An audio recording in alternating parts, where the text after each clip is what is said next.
Welcome back sa atong klase for our prelim week module number 2. So our topic is symmetrical components. So we have here, according to Fortescue theorem, three unbalanced phasors of a three-phase system can be resolved into three balanced system of phasors. So any three coplanar vectors VA, VB, and VC can be expressed in terms of three new vectors V1, V2, and V3 by three simultaneous equations. So we have here our equation. So for our VA and for our VB and VC. So each of the vectors has been replaced by new vectors, thereby making a new set of 9 vectors.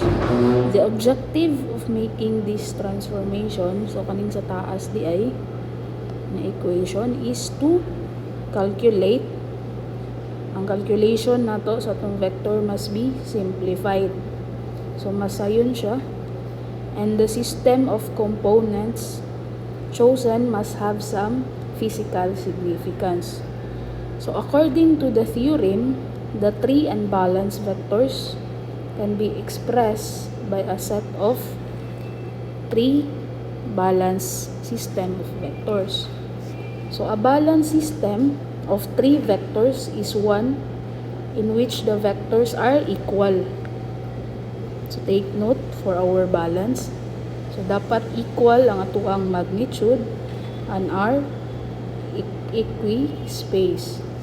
Hence, the symmetrical components are, we have here positive sequence components which have three vectors of equal magnitude and are displaced by 120 degrees and has the same phase sequence as that of the original vectors. So sa positive sequence is ang atuang magnitude is naka-displaced by 120 degrees. And second, we have negative sequence components which have three vectors of equal magnitude are displaced by 120 and has the opposite phase sequence. So ang kalahian niya sa positive is opposite siya sa atuang phase sequence and displaced by 120 degrees. And for number 3, we have the zero sequence components which have three vectors of equal magnitude and are also in phase with each other. So kaning the subscript 1, 2, and 0 nato nag-represent siya for positive, negative, and zero sequence respectively. So we have here our diagram for our positive sequence component. So ani sila nanay distance by 120 degrees.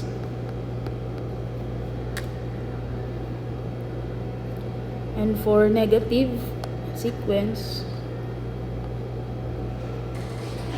so pabaliktad siya. And for C, we have the zero sequence. So giingon diba ang zero sequence is in phase with each other. So take note lang ta sa to ang diagram. So let's talk about sa positive sequence components. So positive sequence component consisting of three phasors of equal magnitude. So mao na to, we have here. So ang gigamit diri is ABC sequence. So sa tuang current I1, A1, so na ay 120 degrees nga displacement. And formula for solving sa atuang IA1 is equal to IA1 angle of 0 since siya sa atuang 0 degrees. And for our IB1 So IB1 na to, IA1 with an angle of 240. So nganong 240? So we have here kaning from IA1 we have 120 plus 120. And so duha atong formula, A squared multiply sa atong IA1. And for the IC1 here, so IC1 is equal to IA1 angle of 120 yapon. And for another, we have isara ka A. So take note lang para mas madali, mas ma-memorize. A is stand for 1 with an angle of 120. So mao ni dire. So sa to ang A. And for A squared is equal to angle of 240. So dire. So A squared. And for 1 plus A squared is equal to 0. So mao na ito ang formula for positive sequence, and if ang ato ang unknown is our current. So for negative sequence, so sa negative na to, so nagagamit gyapon tag diagram, and our sequence will be ACD.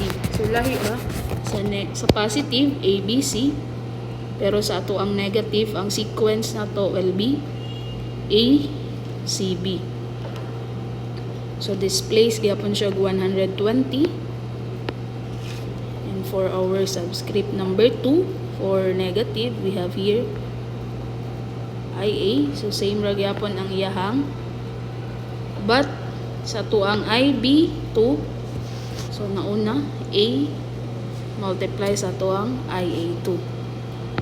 And for our IC2, so angle niya is 240. So therefore A squared multiply sa tuang IA2.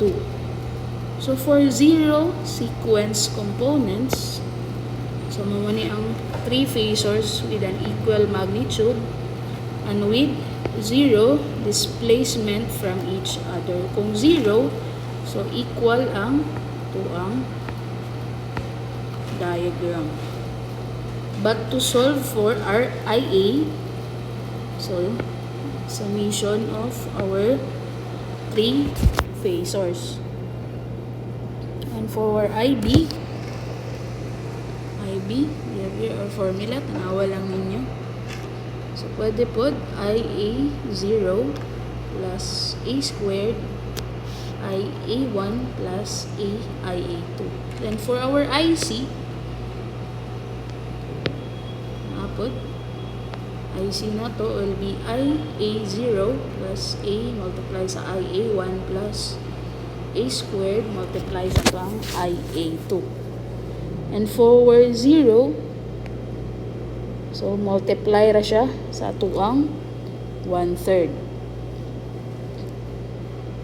And for IA1, so multiply sa 1/3 og kaning nakuha nato, na simplify nato. So same for IA2. So this is our formula. So take note for this important formula. So let's have an example for this para mas masabtan nato. So for our example number 1, we have here in asymmetrical components, simplify the expression 1 plus A over 1 plus A squared. So take note that our A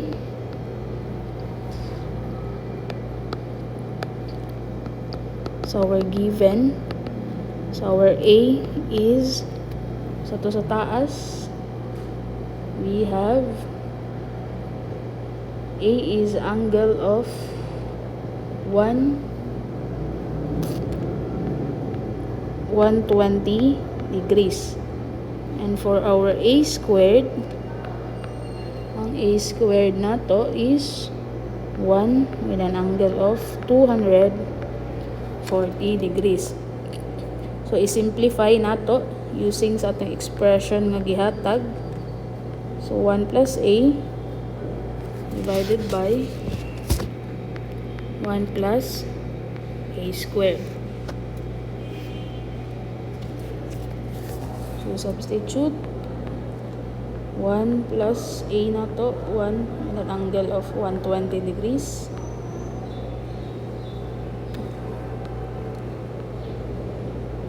Divided by 1 plus 1 with an angle of 240 degrees.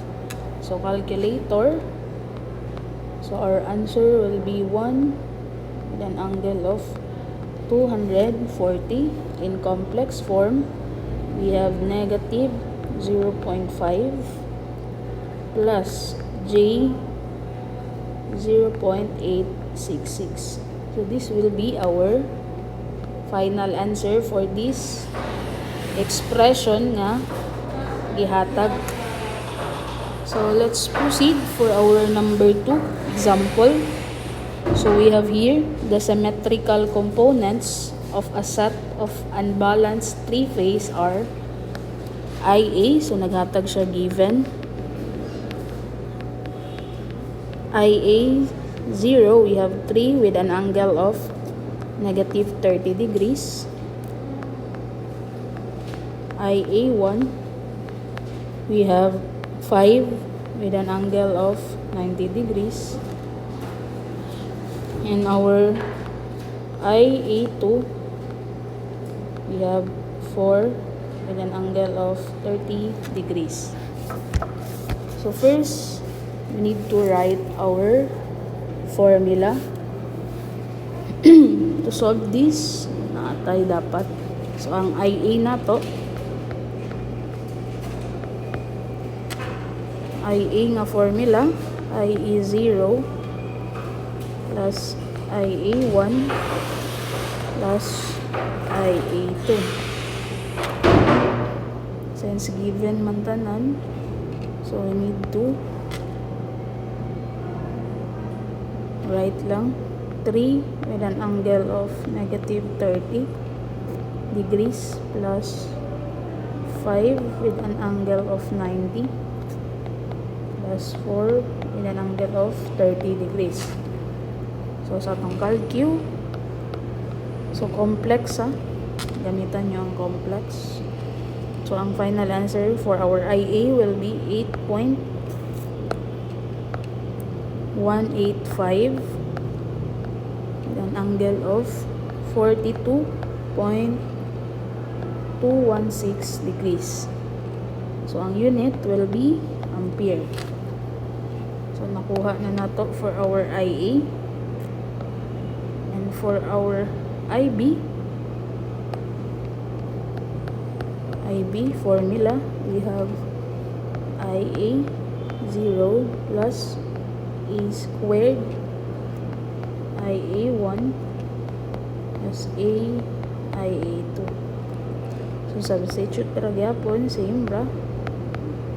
Since atal ang data, but A squared is 1 with an angle of 240 degrees. So, multiply. So, 5 an angle of 90 plus ang A is 1 with an angle of 120 degrees. Our IA2 is 4 with an angle of 30 degrees. So, ang answer will be 4 with an angle of negative 30 degrees ampere. So, this is our final answer for our IB. So, lastly, for our IC, formula for our IC, we have IA0 plus IA1 plus A squared IA2. So, substitute 3 with an angle of negative 30 degrees plus our A, baliktad siya, 120. 5 with an angle of 1 with an angle of 240 multiply sa itong 4 with an angle of 30 degrees. So our IC will be 8.185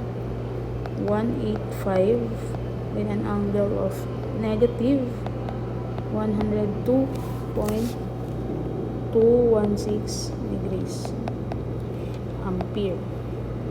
So this is our final answer. So money ato ang original unbalanced phasor. So formula based ran siya na topic. So I hope i-memorize or i-familiarize ninyo ang formula nato. So if you have any questions sa ato ang module for number 2, you can comment sa ato ang Google Classroom para matalbangan nimo. So study smart and God bless.